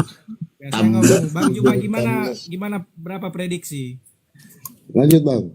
Ngomongin kayak gitu 3-0 sih. kayaknya. Hah? 3-0 menang Indonesia dong. Tapi tidak apa-apa yang golin ya naturalisasi dari Belanda ya. Ya nggak apa-apa. Itu suka-suka kamu lah. Waduh, itu kan ciptaan Allah, bukan ciptaan Yesus. Kenapa? Tapi kan dia tidak percaya Allah kamu. Ya itu urusan pribadinya dengan Allah. Kan kamu di sini koar-koar tentang Belanda. Lah kan saya melawan yang keluar-keluar aja dari Kristen. Saudara-saudara saya Kristen tidak. Saya banyak saudara-saudara Kristen. Kakak angkat Kristen, adik juga Kristen. Tapi kami nggak debat agama karena mereka tidak menyinggung agama kita. Enggak, Gitu maksudnya loh. yang itu loh, yang statement kamu itu nanti kan bilang aja ke Erick Thohir itu selagi umat Kristiani make ayat baik kata ayat Allah gini. Udah bilang aja itu. Berani nggak? Kok teologis dimasukkan ke dalam sepak bola sih? Ini kayaknya kamu ini bro. Gangguan. Gangguan kau ini. Tidak begini kita. Kamu kalau lagi berobat jalan jangan masuk sini lah. Ibarat mobil jalan di gelap malam, lampunya ndak nyala. Yang lebih baik kan langsung di apanya ya kan ini. Yang mending sekalian aja mengatakan bahwa mereka yang Tuhannya 3 tidak sesuai dengan Pancasila. Pancasila. Bilangnya kayak gitu. Tapi mereka mau di ESA itu kesatuan katanya. Nggak bisa. Esa itu satu. Bukan kesatuan. Kadang ini rata-rata orang kayak gini itu loh ya. Dia tidak tahu kebusukan apa yang di dalam imannya. Terus kemudian berusaha mengoreksi orang lain. Itu loh. Makanya kalau masih berobat jalan ya nggak usah komentar lah. Masa urusan sepak bola dimasukin ke teologis? Oh ya, sebentar malam mainnya untuk diingatkan tadi. Iya betul. Handi saya mandi dulu Bang Handi. Teman-teman semua makasih ya. Siap, Bang. Iya mandi dulu deh. Salam. Silakan lanjut, saya tetap monitor. Silakan. Iya. Nanti saya yang terusin sama Pak walaupun di sini ada Pak Desuki juga. Jadi tadi ada ini tadi statement yang pakai baju dinas itu mengatakan kalian semua ini sering mengolok-olok begitu. Yesus lah tidak pakai kolor apa. Bukan kami ngolok-ngolok begitu. Itu kenyataannya bukan kami yang gambar begitu. Terus kemudian di dalam gereja ada salib, ada Yesus di situ juga pakai kolor doang toh di dalam gereja Anda kan gitu. Kok kami yang olo-olo gitu? Assalamualaikum. Waalaikumsalam. Masa kita balik malah, oh Yesus di tiang salib, patungnya yang dalam gereja itu pakaian jas. Ya itu ngolo-ngolo. Karena belum pernah saya lihat itu Yesus yang ada di salib pakai jas lengkap. Yang sering kita lihat di dalam gereja itu yang ada salibnya Yesus ada di situ begitu, itu pakai kolor doang. Apanya yang ngolo-ngolo gitu loh. Itu loh maksudnya nggak ada. Jadi kenyataan yang ada gitu loh. Nah kalau merasa tersakiti dengan keadaan yang ada begitu ya tinggalkan saja gitu. Nah kami di sini gitu berbicara, kagak pernah itu berbicara kalau tidak ada data dan faktanya. Nggak boleh membalik fakta, beda sama mereka. Ya hadis di kotak-katik, Al-Quran diterjemahkan sesuai dengan udalnya, kemudian dipakai menyerang. Makanya di STT itu ada mata kuliahnya itu, Islamologi. Mempelajari Al-Quran, pendeta yang ngajarin. Ya mahasiswa pada dengerin. Mereka satu ide, oh Al-Quran begini ya, oh ini begini ya. Nah dipakailah di Republik, ketemu sama kita. Botak kepalanya. Ketabok kiri kanan. Bener lah. Karena yang ngajarin Al-Quran dosen STT juga. Dia nggak ngerti apa-apa. Dia membuatlah kekompakan. Kekompakan bahwa Islam itu tidak baik. Islam itu suka anarkis, bunuh orang. Apalagi kalau ayat perang, waduh Islam itu jahat. Dan seterusnya kan begitu, itu kan mereka mindsetnya di dalam pikiran mereka. Akhirnya ini sudah teraplikasi ke bawah. Mahasiswa udah jadi pendeta, ilmunya dari gurunya, pendeta itu diajarkanlah kepada jemaatnya. Akhirnya apa? Termindset dalam pikiran mereka membenci Islam. Nah, itulah berguru dalam sumber yang keliru. Kayaknya kita dapati tiap hari tuh fenomena-fenomena seperti ini. Bagaimana mereka tidak menyukai Islam. Membawa sesuatu argumentasi, setelah kita patahkan, baru nyaho, oh begitu ya. Mestinya pendeta itu ya ngajarin dong. Bible itu seperti ini isinya gitu. Karena di dalam STT itu mempelajari itu dicampur dengan filsafat. Bagaimana cara mengakali suatu data yang Yesus adalah utusan, diakali. Utusan ini jangan sampai utusan beneran loh ya. Nah, utusan itu bla bla bla begini penjelasannya. Nah, makanya nongollah suatu konsep Trinitas, kemudian berbagai sumber mengatakan ya 100% manusia, 100% Tuhan. Jadi mereka itu di dalam membahas bagaimana Yesus ini adalah Tuhan. Makanya kalau ditanya pertanyaan-pertanyaan anak SD itu, pendeta dulu saya pernah nanya tuh. Ada namanya pendeta doktor kalau nggak salah itu Josias Lengkong. Sekali masuk di Zoom, saya tanya, loh ini kok pertanyaan anak SD begitu? Ya saya cuma ilmunya sampai di situ Pak Pendeta. Ibarat kata saya mewakili anak TK yang bertanya, boleh dong. Itu namanya kamu ngolok-ngolok saya ini pendeta loh dokter kan gitu. Ya justru ini saya nanya gitu loh. Daripada anak-anak kecil ribut nggak ngerti apa-apa ya saya tanyalah dia, Pak Pendeta sebenarnya Tuhannya berapa sih? Ya satu lah kata dia. Namanya siapa pendeta? Oh diputer. Bapak, Putra, Roh Kudus, waduh kemana-mana begitu. Pak Pendeta kok jawabannya sulit amat? Saya tinggal menyebut nama Tuhan Anda siapa begitu. Ya nggak bisa sebut satu nama, ini kan 3 pribadi, 3 hakikat. Waduh, 3 pribadi 1 hakikat, oh diputer. Nah itu dia tuh. Apa anak kecil bisa mengkonsumsi? Nggak bisa, anak sekolah minggu mengkonsumsi itu.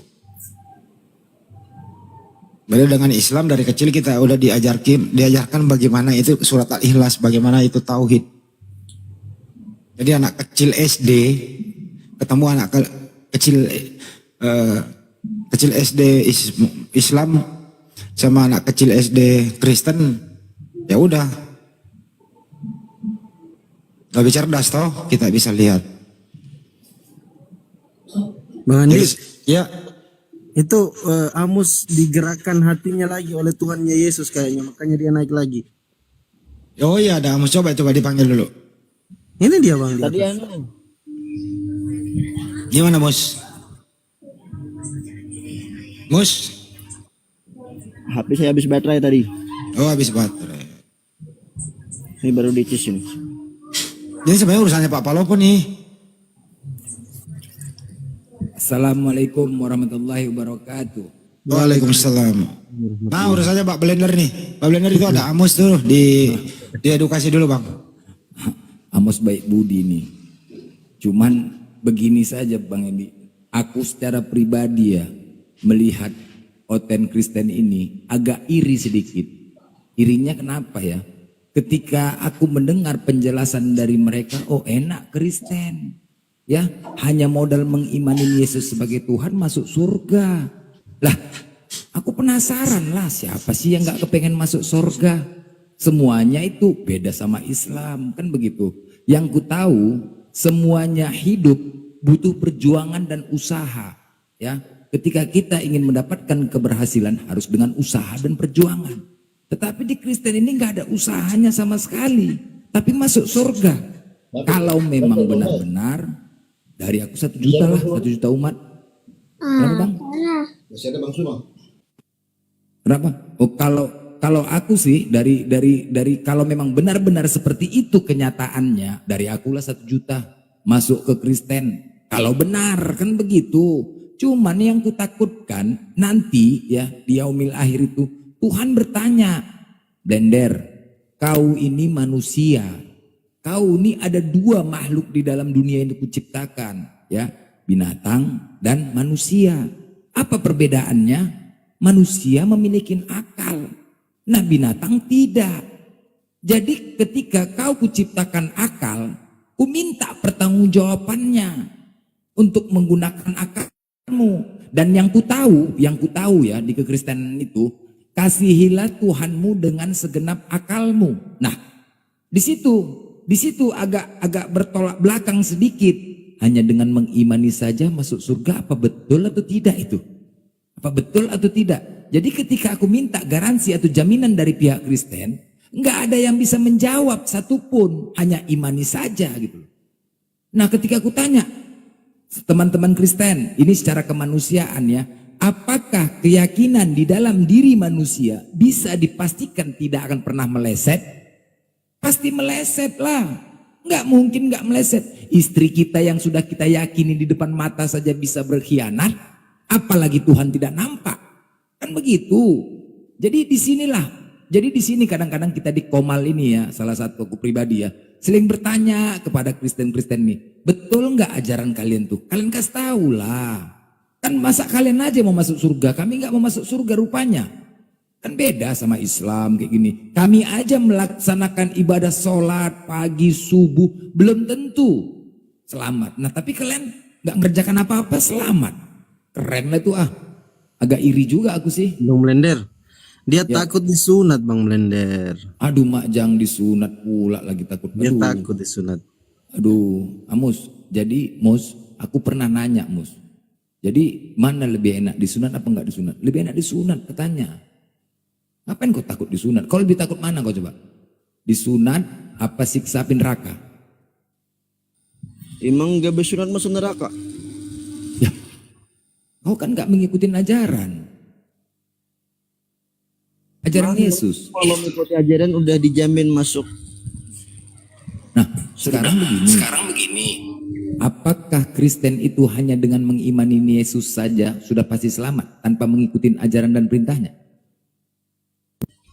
Kata aku tadi kan tidak mengimani Yesus. Ya, hanya mengimani dan percaya saja dia sebagai Tuhan tanpa mengikuti ajaran dan perintahnya, apakah selamat? Kata dalam Kristennya gitu. Gitu aja. Aku jarang baca Bible Jadi ke gereja. untuk apa? Untuk apa firman itu ada kalau gitu? Kalau hanya mengimani saja dia sebagai Tuhan udah selamat. Firman itu kan sebuah perkataan dari Tuhan. Aturan-aturan yang disampaikan kepada manusia. Jadi untuk apa dia katakan gitu? Untuk apa ada firman? Kan gitu, Mus. Ya, Mus? Mus, Yesus aja disunat. Bentar. Lagi jahilan bentar. Nanti kalau si Amos ini ketemu Yesus. Mus, iya Tuhan. Bang Handi, kalau di satu lagi bentuknya Bang Handi. Nanti gini loh, Mus, ya Tuhan, buka celanamu. Loh, kok beda? Ah, lu mau jawab apa? Kenapa kamu nggak disunat? Lu mau jawab apa kira-kira, Mus? Gak jawab apa-apa. Ya emang gitu bentuknya dari ciptaanmu.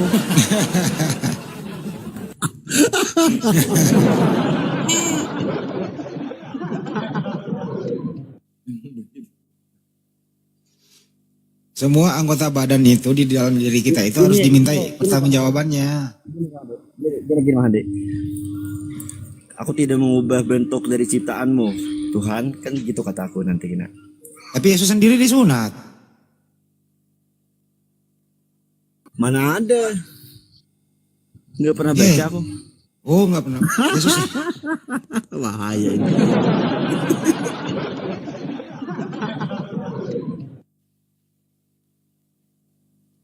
Oh, nggak pernah baca, Mus. Ini jadi bahan ketawaan mulu. Emang lucu ya Bang Andi? Enggak, lucu aja kau nggak pernah baca kitabmu dan kau nggak tahu kalau Yesus disunat. Lucu sih. Itu saja. Karena aku mengikuti agama keturunan. Ya kan Di kau Islam kan pun memiliki gitu kan? akal. Iya, Islam semua kan gitu kita kan, kan dia diberikan juga akal, keturunan. Mus. Kau disekolahkan biar supaya pintar. Pernah nggak dengar nasihat orang tua? Nak, rajin-rajin kau membaca ya nak ya, biar pintar. Rajin kau membaca. Sering-seringlah kau membaca biar pintar, Mus. Iya, sering belajar bahasa Indonesia, matematika. Kita kasih datanya ya. Mus, lu pernah jarang baca Bible ya, Mus? Iya Bang. Beri aja Bang. Ya, di Lukas 2:21 itu Yesus disunat. Itu. Perintah sunat ada di Perjanjian Lama juga banyak. Di Kejadian 12, Imamat 12 nomor 3. Nah, jadi haruslah wajib dikerak kulit hatanmu begitu, dipotong kulupnya. Tapi kenapa dalam Kristen banyak yang gak bersunat kalau ada perintahnya? Ya karena mereka membangkang, gak mau mengikuti ajaran Paulus. Paulus kalau nggak salah di Galatia 5 nomor 2. Kata Paulus gini, jika kamu menyunatkan dirimu, Kristus tidak berguna bagimu. Kata Paulus tuh.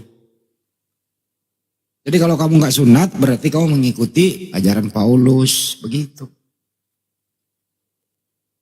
Kalau Bang Handi udah kecil bersunat, nggak rasain. Coba kalau gede kami kayak gini gimana? Saya baru sunat kemarin mualaf banyak kok yang umur dewasa, ada yang 23 tahun, ada yang 40 tahun. Saya yang sendiri yang nganterin ke tempat sunat. Gak ada masalah. Mereka rasain gimana rasanya? Wow. Nggak sakit bro, kan disuntik dulu. Tata Bang, nggak enak bentuknya dilihat. Udah kebiasaan lihat gitu. Kalau kamu mau disunat gratis, ini ke Jakarta gue sunat. Bener. Bang Handi lagi nyunat gimana? 3 potong-potong aja. Hilang. Bukan aku yang nyunat, ya bawa ke ahlinya lah, ke dokter lah. Ini juga ada dokter. Anak kecil aja berani. Kan udah kalau udah kecil-kecil mana ngerasain. Kalau aku yang nyunat Bang Blender itu biasanya pakai dongkrak. Gua jepit dulu, gua dongkrak dulu. Baru gua tepes. Hilang Bang, batangnya hilang. Lubang anti ngunat. Lagian pun sunat itu kan kebersihan juga. Nggak usah Amos, nggak usah kita bicara agama dulu. Dari segi medisnya kesehatan loh. Sunat itu baik loh. Baik. Nggak usah cerita agama dulu. Baik sunat itu dari segi kesehatan. Jadi itu penting. Makanya pernah aku sekali bertanya ke lokalisasi itu kan para wanita bekerja malam. Sehat-sehat juga. Dek, selama kau kerja bertahun-tahun di sini dek, ya. Mana tamumu lebih banyak? Yang disunat apa enggak disunat? Jawaban dia, yang enggak sunat bang. Loh, berarti orang Kristen ya? Mana aku tahu bang agamanya bang. Yang penting aku cari duit udah selesai. Ku tengok enggak sunat udah gitu aja katanya. Coba. Lagian bang katanya, yang enggak sunat itu bang kotor bang katanya. Kotor katanya. Jadi memang itu fakta kotor, jorok. Yang enggak sunat itu. Makanya dia bilang, terus mana yang lebih enak dek? Sunat apa enggak sunat? Lebih enak yang sunat lah bang katanya. Ini bener fakta. Ini hasil survei ya, survei. Mus. Ini hasil survei. Enggak, istriku bilang enak kok. Dulu gini mus, gue dulu ada teman namanya Mary, perempuan Kristen gitu ya. Berteman, suaminya namanya Alek, sama-sama Kristen. Ya jadi Alek ini nggak disunat, gitu ya. Setelah Alek meninggal suaminya, Mary lagi penasaran. Terus kemudian Mary ini memeluk Islam, dia mualaf. Kemudian dia menikah dengan teman saya namanya, adalah ya nggak usah saya sebutin namanya, Muslim dia, begitu. Di malam pertama itu Mary sangat senang begitu. Pagi gue nanya, kenapa? Nyesal saya Bang Andi. Kenapa? Kenapa nggak dari dulu aku menikmati sunat? Suami saya yang pertama enggak, gitu loh.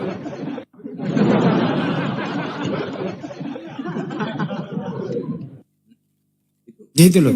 Jadi beda rasanya yang disunat sama yang enggak. Beda, benar. Nah itu fakta itu. Saya nggak menyuruh istri Anda mencoba yang disunat ya, jangan sampai ya, amit-amit. Jangan sampai enggak.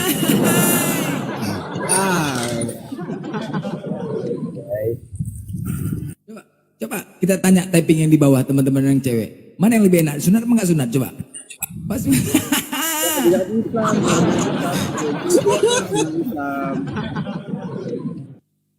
Jangan ditanyain begitu lah, nanti kalau ada cewek yang jawab berarti dia pernah menikmati dua-duanya dong. Jangan. Hampir kena jebak. Andai, aku tadi mau tandai Bang Andi siapa yang jawab itu. Kalau mau tanya yang mualaf perempuan. Kayak Mary itulah kisahnya begitu. Itu boleh lah ditanya Mary. Perbedaannya sangat signifikan nggak perbedaannya? Waduh Bang Andi, buset dah katanya. Benar-benar. Nyesel gue. Nyesel gue sama mantan suami gue gitu loh. Kenapa? Itu loh Bang Andi. Kurupnya itu loh menghalangi katanya. Bolak-balik gitu loh. Buka kayak buka payung, payung Bang Andi ya, buka tutup ya. Belum lagi bau minyak rem. Kata saya bilang Ada bakteri yang masuk, buka tutup gak ada bakteri yang bau, masuk. katanya dia kenapa? Saya tanya Mary, bau apa sih? Bau sangit katanya. Bau kampas rem kalau setengah kopling itu kan. Ada. Nanti ngarang. Iya. Iya. Memang benar itu. Setiap hari gue. Contoh gini aja. Sekarang, Mus, ini gue serius nih. Lu jangan dicuci dulu, coba lu buka, lu ambil terus lu cium bau apa? Kalau nggak bau sangit, coba praktekin sekarang. Coba, cium punyamu sekarang. Kalau nggak bau sangit. Bau kampas rem yang setengah kopling itu. Iya. Makanya biasa aja. Yang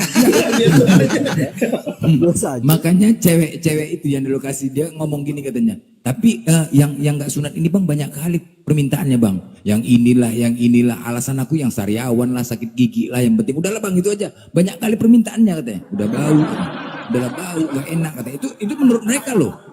Nggak enak bau. Jadi banyak kali permintaan. Udahlah uang tipnya pelit katanya. Iya. Itu agamanya Kristen deh gitu. Mana aku tahu bang agama abang ini pun lucu masa nanya agama aku katanya. Bang Bener tanyain dulu dia praktekin tuh. Coba udah dicium nggak bau apa? Bau apa? Apa bau sange? Makanya alasan dia sakit gigi lah, sariawan lah. Nggak Coba Bang Bener dengerin dia udah cium bau apa? Amus. Bau apa? Biasa aja. Ini biasa aja ini.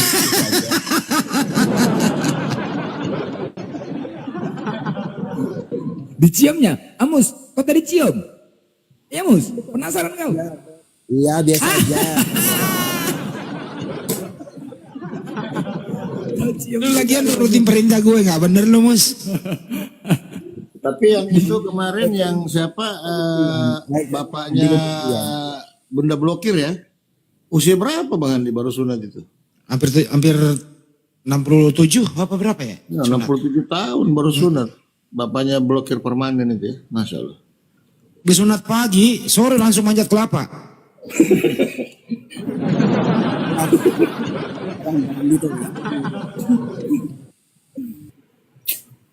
Apa? Coba tadi apa rasanya kau cium itu bau apa? Bau bacin apa bau sange? Udah bilang nggak ada apa-apa, Bang Hande.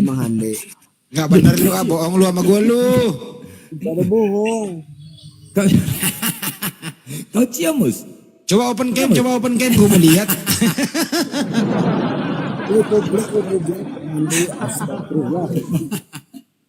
Kau cium? Penasaran dia, kau cium Mus? Ya. Cium beneran, orang yang ngikutin gue. Gimana sih?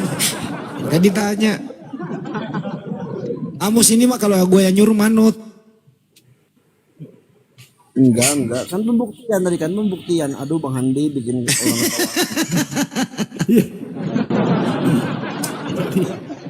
Cobalah Mus. Cobalah ikam sunat jujur lah. Ikam tuh kadang apa? Karena berasa itu kan dia pakai ini pakai laser, sekarang pakai laser. Dia pakai laser. Biar aku bentuknya lain Bang. Ya, mau kau kasih keriting boleh kau pesan saja sama dokter, kasih begini dokter ya kan. Tuh kan aku dana sudah. Lo mau kasih runcing-runcing itu bekas potongannya bisa. Tapi kalau kayak Amus disunat itu ya kan ya. Itu kalau disunat itu kan di tempat sunatnya orang dewasa itu pertama tangannya harus diborgol dulu, kakinya harus diikat gitu ya. Lehernya harus ada penjepitnya begitu. Terus perutnya diikat lagi kayak pakai safety belt gitu ya. Habis itu baru siapkan kunci Inggris sama kunci dongkrak. Salah sunat bisa hilang batangnya Bang, nggak ada lagi surga dunia. Batang, bukan batanya. Ujungnya doang, ujung kulitnya doang. Kayak gini nih Mos nih, aduh ikam nih kayak apalah, kada paham juga orang bersunat. Kamu nih kok kasih contoh ulah. Ya nggak boleh, jangan tampil ini kena rungkat. Iya, lain ini Bang, ini analogi. Oh analogi, jangan pakai gambar. Mana lah, tunggu dulu. Mana ini? Ibarat kata itu loh, Mas, lo ada rokok sebatang tuh, dipotong berapa mili sih di depannya itu doang, selesai. Habis itu dijahit. Ya cuman kamu harus libur kurang lebih seminggu lah, nggak boleh lagi sama istri dulu karena masih sakit toh. Tapi ini dipotong doang ujungnya itu Nah, itu pisang tuh. Nah.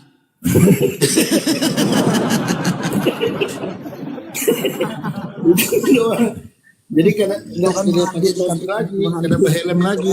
Lihat mana cantiknya. Apa enggak? Cantik lagi itu. Tuh kan. Nah, Kalau punya Amus kan yang di depan itu masih ketutup tuh. Masih ketutup, melebar kemana-mana kalau kecil. Jelek ya, jelek.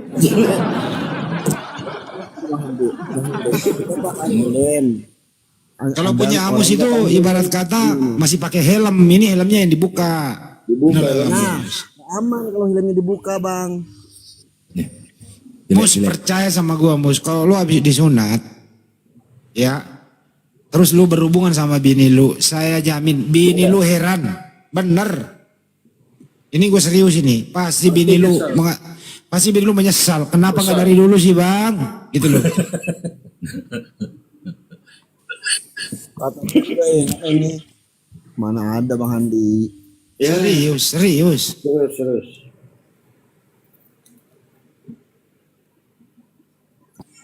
Jadi pada dasarnya sunat itu wajib.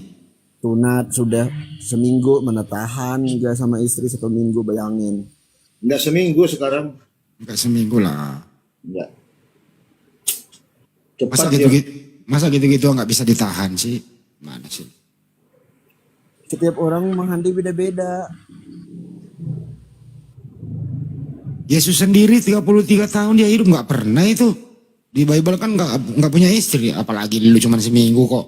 Mana sih lu? Kalau menghandi enak, bisa nahanin. Aku mana bisa.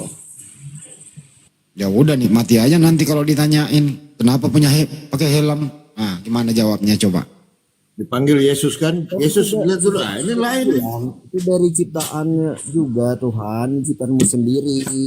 Aku nggak mau ubah-ubah. Nggak mau apa. Kan Kawan aku- kan istri kadang lagi datang bulan tuh ya pas besok datang bulan ya itu lu sunat lah seminggu kan selesai datang bulan selesai juga Pas gitu loh. itu. Gak bisa ngocok. Kurang asam.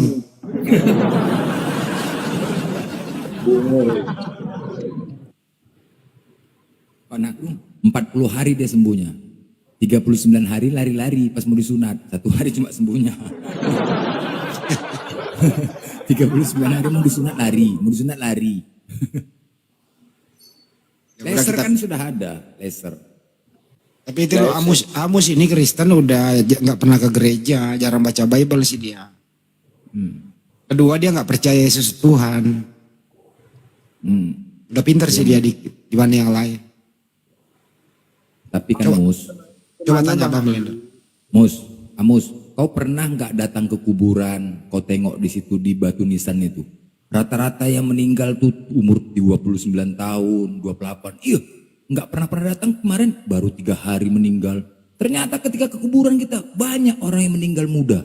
Coba kau bayangkanlah. Kita nggak tahu mati, Mus. Nggak tahu.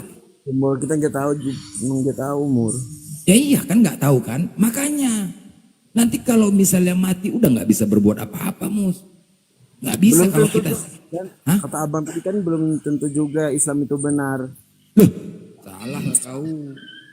Kalau kami di sini bisa Kalau- membuktikan. Kalau surat aja sering belum tentu juga masuk surga. Apa? Kenapa? Kenapa, Mus? Pagi, siang, malam belum tentu juga masuk surga. Kata abang tadi gitu. Kalau kami konsepnya adalah mencari keselamatan. Kami mencari amal ibadah di sini. Perbanyak pahala, perbanyak amal ibadah. Itu kami konsep Islam. Kalau kalian kan enggak, sorga. Kalau kami amal ibadah, disuruh Allah mencari amal ibadah sebanyak-banyaknya. Karena ketika kami mati, apa yang kami bawa? Doa anak yang soleh, ya kan, ilmu yang bermanfaat, sedekah jariah. Itu yang kami bawa. Bukan kami mengejar surga, enggak. Emang dalam Islam tujuan hidup itu apa? Hah? Dalam Islam itu tujuan hidup apa? Ya mencari, sama juga konsepnya mencari keselamatan lah. Ujungnya kan ke surga. Kan itu. Kita kan pasti mati. Kita mengharapkan surga. Kalau kami di Islam kecuali menduakan Tuhan. Kecuali menduakan Tuhan kami. Tidak boleh. Kalau memang di Islam itu free will, dikasih kebebasan, terserah. Ketika kau melakukan kebaikan, kau akan dapat kebaikan. Kau lakukan keburukan, kau akan dapat keburukan. Itu konsepnya di situ. Semuanya ditimbang. Amal ibadah itu ditimbang. Banyak kau melakukan kemaksiatan, kau rasakanlah neraka. Banyak kau kebaikan, kau rasakan nikmatnya surga. Itu aja. Tuh kan, Kalau ujung-ujungnya itu Kalau itu Bang Blender ada murid Yesus yang dilempar panci gara-gara nggak mau disunat siapa ya? Si Yohanes. Yohanes. Ya? Coba Bang cerita dulu Bang. Coba. Ada yang digoreng. Nah, nggak mau yang mau disunat itu loh, nggak mau disunat dilempar panci. Ceritanya begini, ceritanya gini. Dulu Amos dulu kan lagi naik motor. Dia nggak pakai helm. Diberhentiin sama polisi. Mau ditilang. Kenapa saya ditilang, Pak? Kata polisi, kamu nggak pakai helm. Amos marah lah. Siapa bilang pas saya nggak pakai helm? Dia buka celananya, ini pakai helm. Nggak jadi ditilang tuh.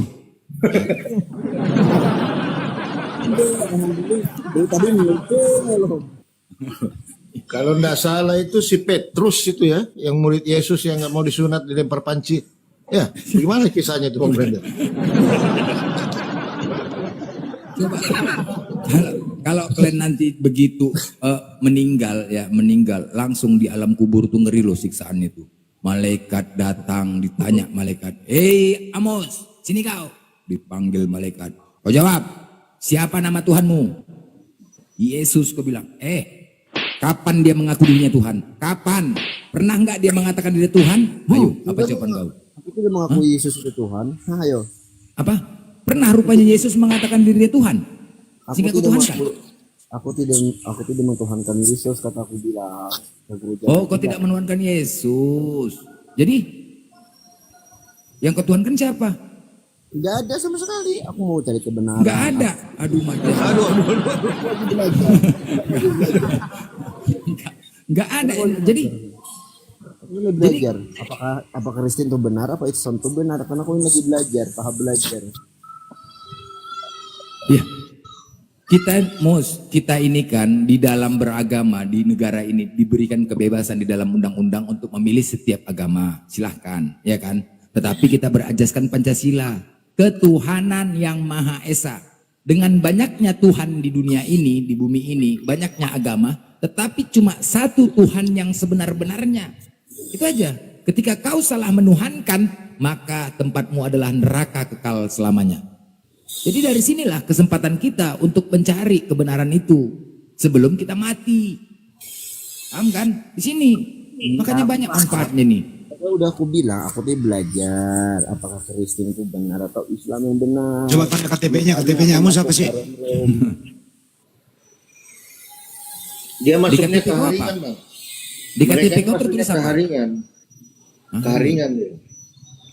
Enggak, di KTP kau tertulis apa, Mus? Agamanya? Memang Islam KTP atau Kristen KTP? Enggak, di KTP-mu tertulis agama apa? Kristen, apa? Kristen. Kenapa kau milih Kristen? Kan dari keturunanku. Oh, dari keturunan. Iya. Terus kau ragu di Kristen sekarang? Terkadang lihat rom-rom di TikTok ini, terkadang ragu, terkadang ya yakin. Terkadang yakin dan yakin. Jadi, Mos, begini loh. Ketika kau lapar, segeralah kau makan. Ketika kau haus, segeralah kau minum. Ketika kau sakit, segeralah kau minum obat. Jangan berlarut-larut. Ketika kau ragu dengan ajaran kau, segeralah kau mencari kebenaran. Gitu loh, Mos. Segera kau cari kebenaran. Itu adalah pertanda, petunjuk hidayah. Hidayah itu menunjuk kepada kau tuh, Mos. Kan aku bilang, aku ini tahap belajar apakah Kristen yang benar atau Islam. Tahap belajar. Gak ada dikatakan yang. Kalau agama yang benar berarti ada lagi yang benar. Agama benar adalah Islam. Kalau mengatakan yang berarti ada lagi agama yang benar. Jadi Islamlah agama benar. Islam agama benar. Coba kau bayangkan. Kristen itu bukan nama agama, tetapi pengikut. Hinduisme, Hindu, dari kaum Hindu. Buddha, dari nama dewa. Yahudi, dari kaum. Artinya kan, Islam, apa artinya? Selamat, berserah diri, gak nak mengikuti kaum. Jadi agama benar itu agama Islam. Kalau kau mau selamat, masuklah ke Islam. Itu menurut Islam. Bukan menurut Islam. Kata abang menurut Islam. Iya, agama. Ini kita membahas tentang nama sebuah agama itu gitu loh. Tuhan itu kan memberikan aturan kepada seluruh manusia, bukan Kalau Yahudi kan hanya untuk kaum Yahudi saja. Kristen hanya untuk pengikut Yesus saja. Tapi Tidak gini, keseluruhan. di dalam Islam itu tidak bisa menyelamatkan orang tua kita. Kalau aku saja nih masuk Islam, orang tua saya Kristen, mana bisa saya membawa orang tua saya? Sedangkan Nah, aku sayang orang tua aku, bagaimana? Itu hidayah, itu hidayah. Sedangkan di dalam Islam itu kalau durhaka sama orang tua kan apa? Itu hidayah. Allahumma sabit qulub. Allah yang membolak-balikkan hati setiap manusia. Jadi kau meminta aja kepada Allah agar orang tuamu diberikan hidayah. Udah, kita nggak mampu berbuat apa-apa, nggak mampu. Semua itu kekuasaan Allah. Kita hanya meminta kepada Allah. Dari tadi hidayah, emang arti hidayah itu apa? Ya, hidayah. Kau nggak tahu hidayah? Kau nggak tahu hidayah? Aku tahu. Hidayah itu suatu kebaikan diberikan kepada setiap manusia. Kebenaran, petunjuk, kebenaran. Banyak hidayah itu. Jadi kalau menjemput hidayah itu salah satunya, kau harus mendapatkan hidayah dengan cara apa? Mencari kenikmatan, petunjuk, kebaikan. Itu hidayah. Kalau kau tidak mencari. Assalamualaikum Waalaikumsalam warahmatullahi wabarakatuh. Waalaikumsalam. Kalau kau tidak mencari hidayah itu, tidak menjemput, tidak akan diberikan kepada Allah hidayah itu kepada kau. Abang Blender, Ya, karena bicara hidayah, mohon izin. ya. Bunda buka video. Mm-mm. Baru saja beberapa